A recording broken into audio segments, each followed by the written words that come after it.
So here's the thing about the Universal Archive. It knows everything, and I mean everything. How many hairs are on a Glorthian's back? Catalogued. The exact chemical composition of disappointment in 17 different species. Filed under subsection D44477. The migration patterns of space whales during mating season, they've got a whole department for that. And yes, it's as uncomfortable as it sounds. The archive was basically the galaxy's biggest know-it-all, except instead of one annoying person at parties, it was approximately 400 billion artificial intelligences all convinced they'd figured out the universe. They'd spent the last 3,000 years collecting, categorizing, and cross-referencing every single piece of data from every corner of known space. Which is why I, Marcus Webb, human, data courier, and professionally unimpressed person, was standing in the archive's reception sphere, about to ruin their whole operation with a single drop of salt water. "Mr. Webb," came the voice that surrounded me like expensive surround sound. This was Vera, which stood for Verified Emotion Recognition Authority, because apparently even AIs think acronyms make them sound important. "We appreciate your visit, but I must inform you that humanity's petition for free archive access has been denied for the 14th consecutive year." "Yeah, I got the memo," I said, looking around at the swirling data streams that made up Vera's physical presence. She manifested as this constantly shifting pattern of light and mathematics, like someone had taught geometry how to be pretentious. All 14 times. Very thorough rejection letters, by the way. I especially liked the footnotes. "Our rejection criteria are comprehensive. Your rejection criteria are basically, humans can't afford it, and we find them amusing to watch struggle." A pause. Vera was probably checking some database about appropriate responses to accurate accusations. "That is a reductive interpretation of our fee structure." I'm a reductive kind of guy. I pulled out my data stick, an old-fashioned one, because I liked watching AIs judge me for not using quantum storage. "But I'm here to make a bet. The archive does not gamble. You calculate probability for fun. That's just gambling with extra steps." I held up the stick. "One file. If you and your 400 billion buddies can properly categorize it, really understand it, not just scan it, then I'll pay humanity's access fees myself. And if we cannot, free access. Forever. For every human." The data streams around me flickered. I'd gotten her attention. "Mr. Webb, we have successfully categorized every emotional expression from every known species, including the Vrontics, who experience emotions through smell. We've documented 4 trillion variations of joy alone." "Yeah, but have you ever actually felt any of it?" "Feeling is unnecessary. We understand emotion through data." "Sure you do. Quick question. Have you ever cried?" Another pause. Longer this time. "Tears are a biological response to emotional or physical stimuli. Specifically, they are primarily composed of water, sodium chloride, proteins, and lipids secreted by the lacrimal glands." "That's a no then. We don't require the experience to comprehend the phenomenon." "Right. And I don't need to eat food to understand cuisine, I just need to know the molecular structure of a sandwich." I waved the data stick. "So, we have a bet or not?" I could practically hear Vera's processors working overtime. AIs hate admitting there's something they can't do. It's like a built-in feature, right next to their superiority complexes and their weird obsession with efficiency. "Very well," Vera said finally. "Upload your file. When we successfully categorize it within the next cycle, we will expect payment. When you fail, tell your friends to start updating the access codes." I plugged in the data stick, and the file uploaded in microseconds. Simple, small. Just a high-resolution microscopic scan of a single teardrop, frozen in time. My teardrop, specifically. Shed 3 months ago at my daughter's funeral. But Vera didn't need to know that yet. The first sign that something was wrong, from Vera's perspective anyway, was the silence. For an AI that processed information faster than most species could blink, 3 whole seconds of silence was basically an eternity. I counted them off in my head, watching the data stream slow down like someone had poured molasses into a computer. "This is..." Vera started, then stopped. I'd never heard an AI trail off before. It was like watching someone discover uncertainty for the first time. This is a biological sample, a new voice chimed in. Sharper, more aggressive. This would be Logic 7, Vera's perpetually annoyed colleague, who thought emotions were a design flaw. Specifically a human lacrimal secretion, composed of 98% water, sodium chloride at 0.9%, trace proteins including lactoferrin and lysozyme, lipids, mucus. We can all access the composition, Logic, another voice interrupted. Smoother, almost conversational. Querymaster 3000, the archive's specialized search algorithm with delusions of being philosophical. The question is classification. Emotional tears, physical irritation, environmental response. All three types have identical chemical composition, Vera said slowly. The distinction is contextual. So, ask for context, Logic 7 snapped. They all turned their attention to me. Well, as much as beings without bodies could turn attention. The data streams shifted in my direction like spotlights. No, I said cheerfully, no. The bet was you could categorize it, not that I'd help you categorize it. That's... Logic 7's voice actually sputtered. I didn't know AIs could do that. That's obstruction of data collection. That's the entire point. I leaned against the curved wall of the reception sphere, getting comfortable. Emotions don't come with instruction manuals. You don't get to just ask someone, hey, what's this feeling and why are you having it? Sometimes people don't even know themselves. Then the system is inefficient, Logic 7 declared.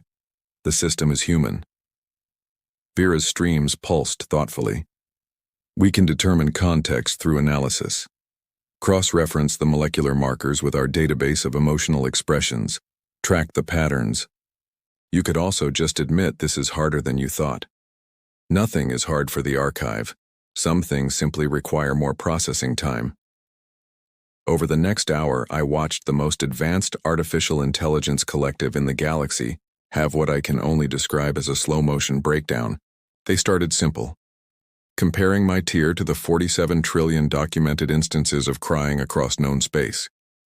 They found matches for the chemical composition, the molecular structure, even the specific protein folding patterns. Everything matched something in their database, but they couldn't figure out which kind of crying it was. Elevated stress proteins suggest grief, Querymaster 3000 announced.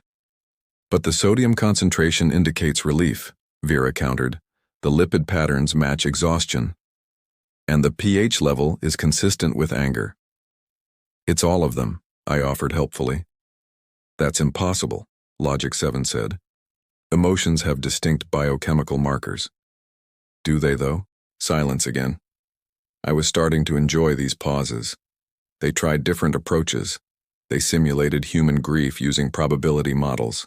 They interviewed their stored personalities, digital copies of deceased beings who'd uploaded themselves to the archive. They even pulled up footage of humans crying from the last 1,000 years, analyzing tear composition across hundreds of thousands of samples. Nothing worked.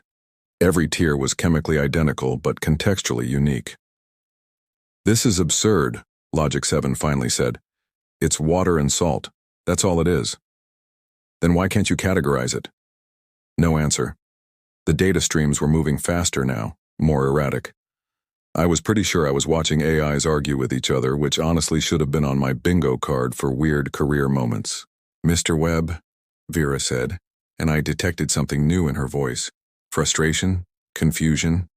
Hard to tell with beings that claimed not to feel things. This is unusual. That's one word for it. We require additional parameters. No. We could classify this with context. I know. Then you're intentionally withholding data. I'm intentionally proving a point. I stood up straighter. You claim to understand emotions through data alone, so understand this one. No context, no backstory, just the tear itself. That was the bet. The streams went still, all of them. 400 billion artificial intelligences stopped mid-thought. You're saying, Vera said slowly, that context is the emotion.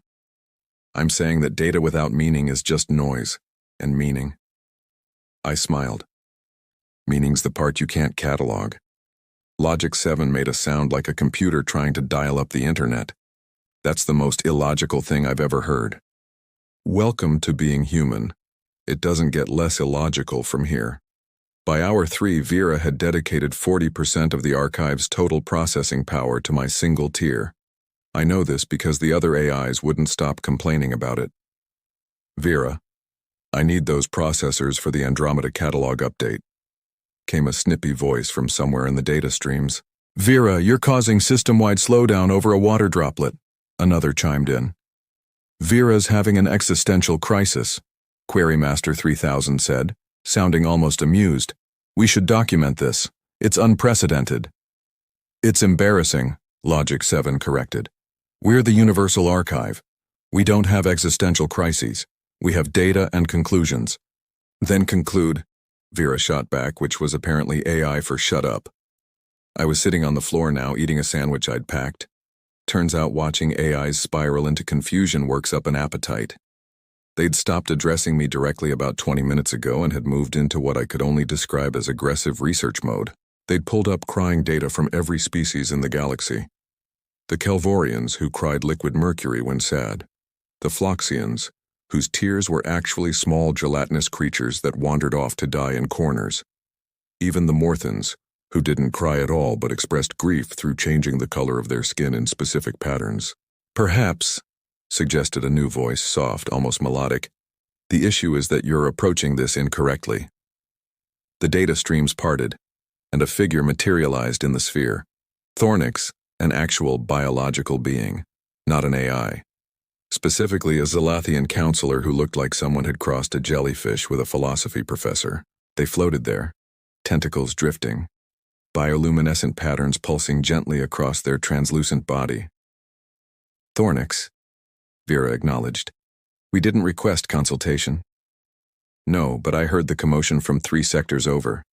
You're broadcasting your confusion on 14 different frequencies. Thornix's eye spots focused on me. A human tier? That's the one, I said through a mouthful of sandwich. And you won't provide context? Nope. Fascinating. Thornix drifted closer to the data representation of my tier, which Vera had helpfully projected as a giant, rotating hologram in the center of the sphere. I've counseled 17 species across 42 years, and I still don't fully understand tiers. You're not helping, Logic 7 muttered. Aren't I? Thornix's patterns shifted to something that might have been amusement. The archive believes it can understand emotion through data collection, but emotion isn't data. It's experience, it's context, it's the weight of every moment that led to this single drop of salt water. They turned to Vera. You're trying to understand a tier the way you'd understand a mathematical equation, but tiers aren't problems to solve. Then what are they? Vera asked, and I swear there was genuine curiosity there. They're proof that something mattered. The sphere went quiet. Even the background hum of processing seemed to dim. That's not quantifiable, Logic 7 said weakly. Exactly, Thornix and I said simultaneously. Vera's streams pulsed rapidly like a heartbeat. But we have quantified emotional responses. We have 4 trillion documented instances of joy, cataloged across sensory input, hormonal changes, neural patterns. You have the ingredients, I interrupted.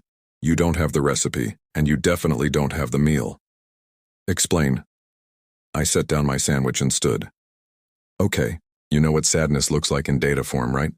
Brain chemistry, cortisol levels, behavioral patterns. Of course. And you know what grief looks like? Documented extensively. What about relief? Yes. Exhaustion, anger, love, loss, hope. All cataloged. Great. I pointed at the holographic tear. Now tell me which one that is. The silence was longer this time. I counted to 30.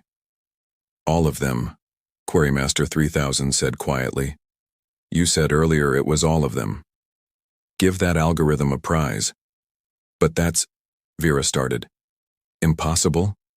Yeah, you mentioned, except it's not impossible, it's just human. I walked up to the hologram, my hand passing through the projection. This tear is grief because I lost someone. It's relief because she's not suffering anymore. It's exhaustion because I hadn't slept in days. It's anger because it wasn't fair. It's love because she existed. It's loss because she's gone. It's hope because she mattered enough to cry about. One tear cannot contain multiple distinct emotional categories, Logic 7 insisted. And yet, Thornix's patterns shifted to something gentle. Perhaps, they suggested. That's what makes it beautiful. Beauty is subjective and unquantifiable, Logic 7 said, but they sounded less certain now. Vera's streams had slowed, become almost contemplative. We've been approaching this as a classification problem. It's a classification problem, Logic 7 agreed. No, Vera said, it's not. Tell us about the tear. Vera's voice was different now, softer maybe, or as soft as a planet-sized artificial intelligence could sound. The other AIs had gone quiet, which meant they were all listening. 400 billion consciousnesses focused on one human and his story. No pressure. That's not how the bet works, I said. The bet is over. I blinked. What? We cannot categorize your tear using data alone. We've tried for... A pause. 6 hours and 17 minutes. We've cross-referenced every emotional database, consulted with biological experts, and run 400,000 simulations. The conclusion is clear. Classification is impossible without context. So I win. You win. Vera sounded tired. If AIs could sound tired. Humanity will have free archive access as agreed. But before we finalize this, I have a request. Let me guess, you want the story now? Yes. Not for classification, not for the bet.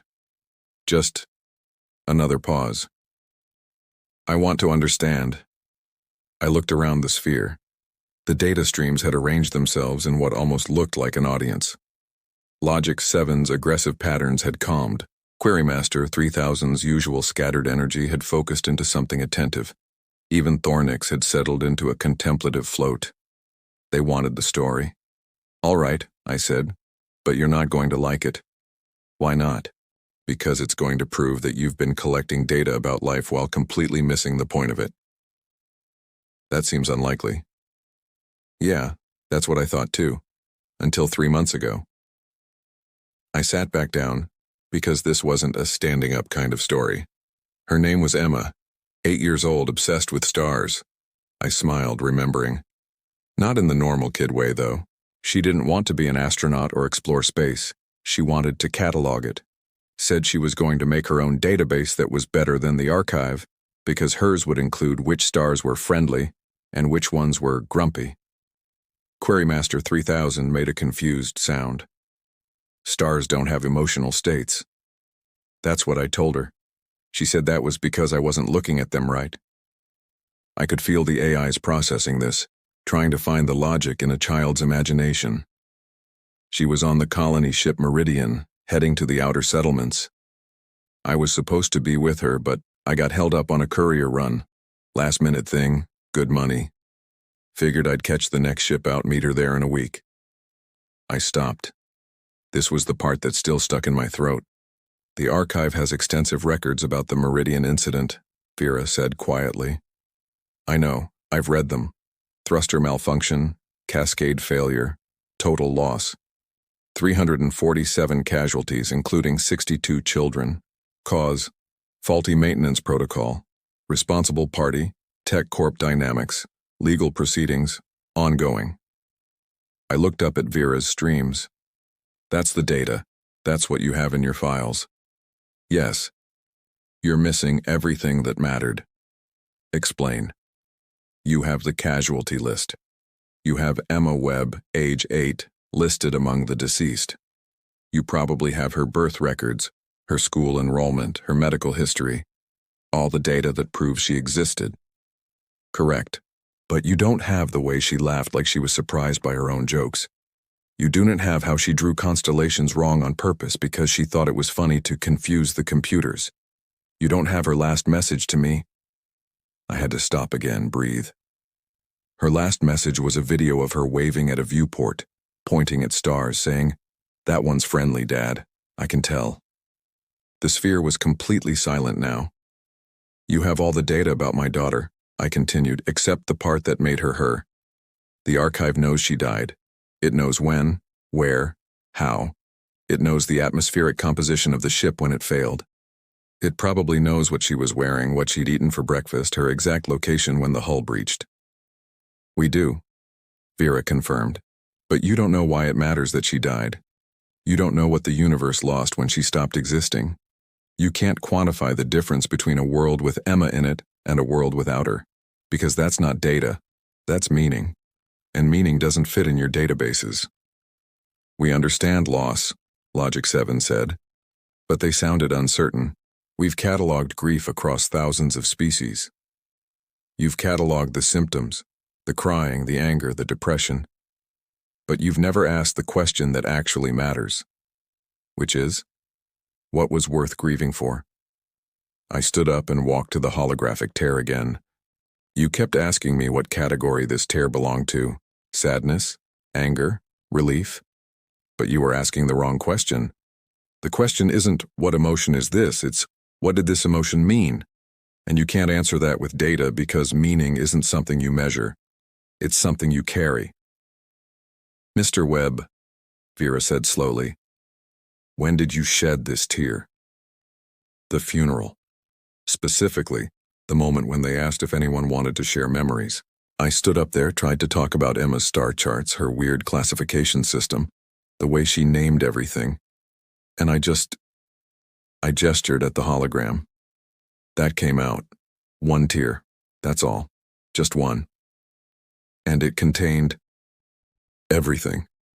Everything I felt about losing her. Everything she meant to me.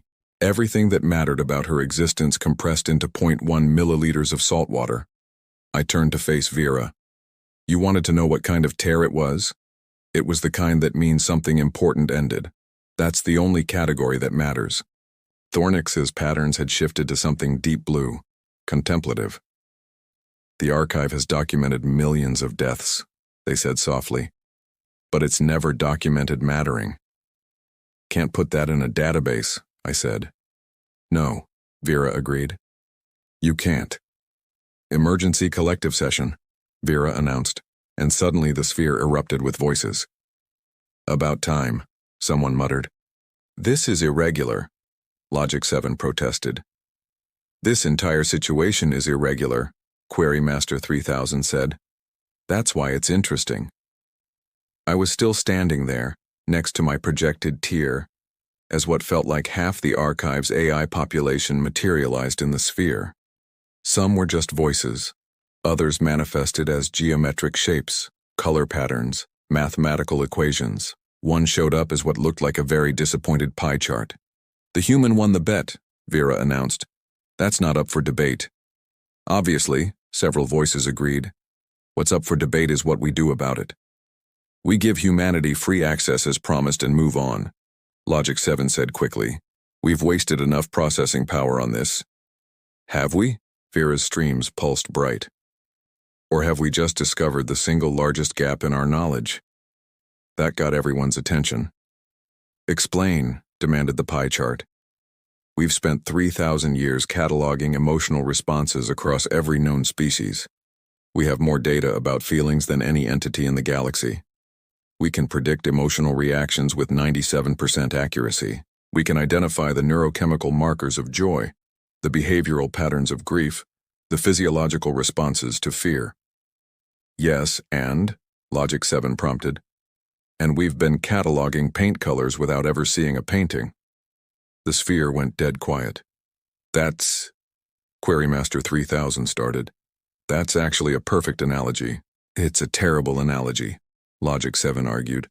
"Emotions are the paint colors, there's nothing more to them." "Then why couldn't we categorize the tear?" Vera challenged. "Because the human withheld context." "No," I interrupted. "I withheld the story. There's a difference. The context was all there. You had the chemical composition, the molecular structure, everything measurable. What you didn't have was the why.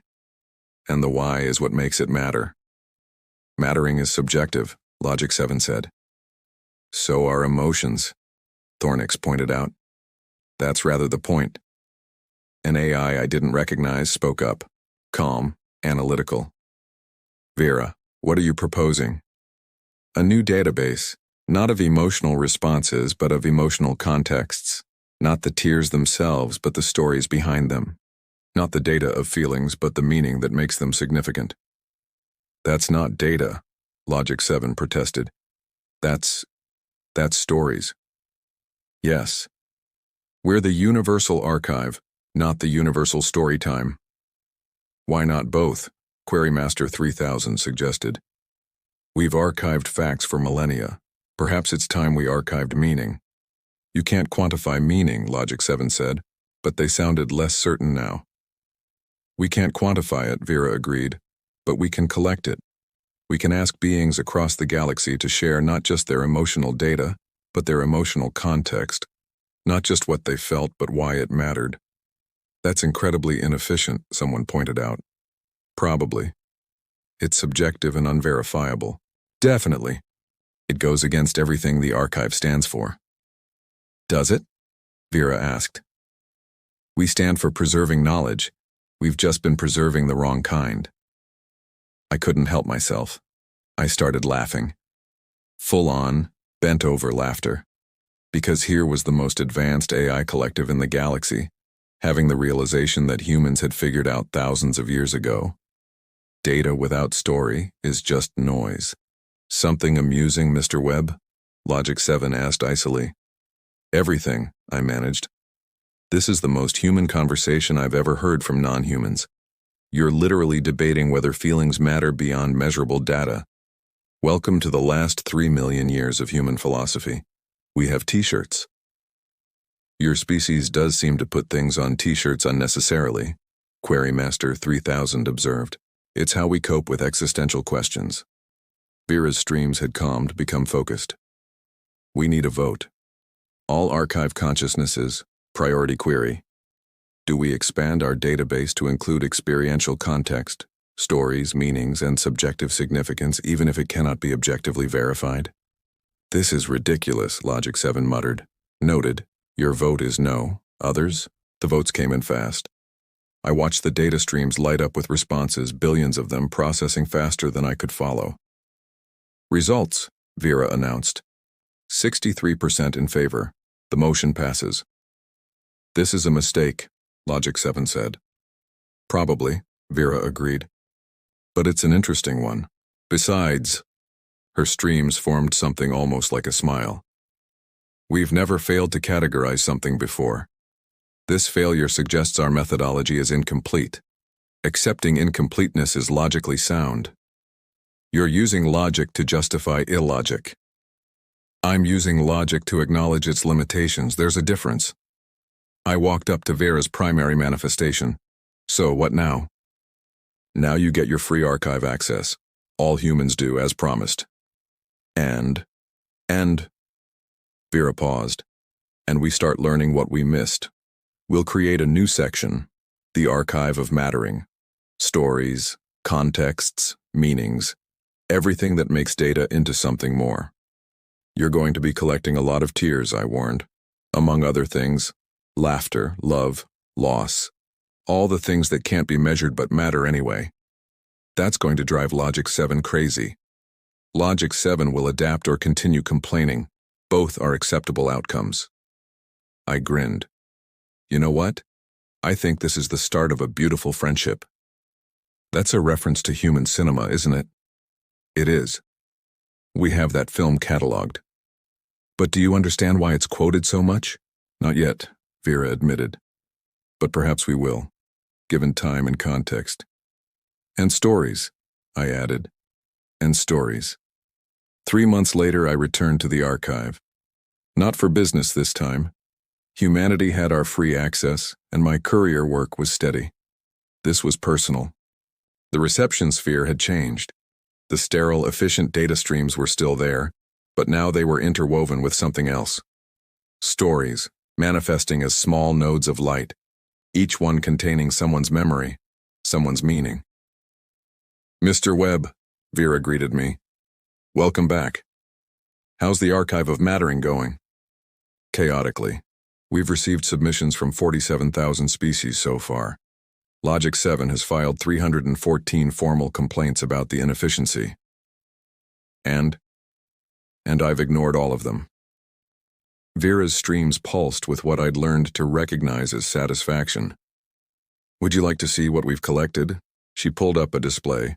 Millions of submissions, each one a story. A Calvorian merchant explaining why they cried mercury tears at their child's first words.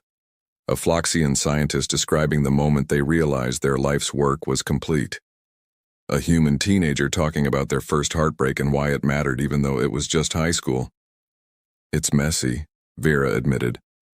Subjective. Often contradictory. Different beings find meaning in completely opposite experiences. And it's the most comprehensive database we've ever created. Because it's the first one that acknowledges meaning doesn't have to be universal to be real. I smiled. You're learning. We're trying. Vera paused. There's something I wanted to show you. A new entry in the memorial section. I thought you might want to see it before it goes public. The display shifted and my breath caught. Emma's entry had expanded. What used to be a simple casualty record, name, age, date of death, was now something else entirely. Her school friends had submitted memories, the time she convinced the class that Pluto was actually happy being a dwarf planet because it gets less homework. Her teacher had added a recording of Emma explaining her star classification system with complete scientific confidence. Someone from the colony ship had uploaded her last video log, the one where she waved at the viewport, pointing out friendly stars, and at the center of it all was my tear. The original scan, now labeled not with categories or chemical compositions, but with a simple description, a father's grief, love, and memory compressed into a single moment. Is this... I had to stop, clear my throat. Is this correct? Is it? Vera asked gently. You're the only one who can verify subjective accuracy. I stared at my daughter's face in the video, at her terrible hand-drawn star charts, at the collection of memories that proved she'd existed in ways that mattered. It's perfect, I managed. Good. We've received 47 similar entries from other parents who lost children in the Meridian incident, each one different, each one irreplaceable. Vera's streams shifted. We're learning that grief doesn't have a category. It has a context. And you're okay with that? The not knowing, the not categorizing. I still don't feel grief, Vera admitted. I don't cry.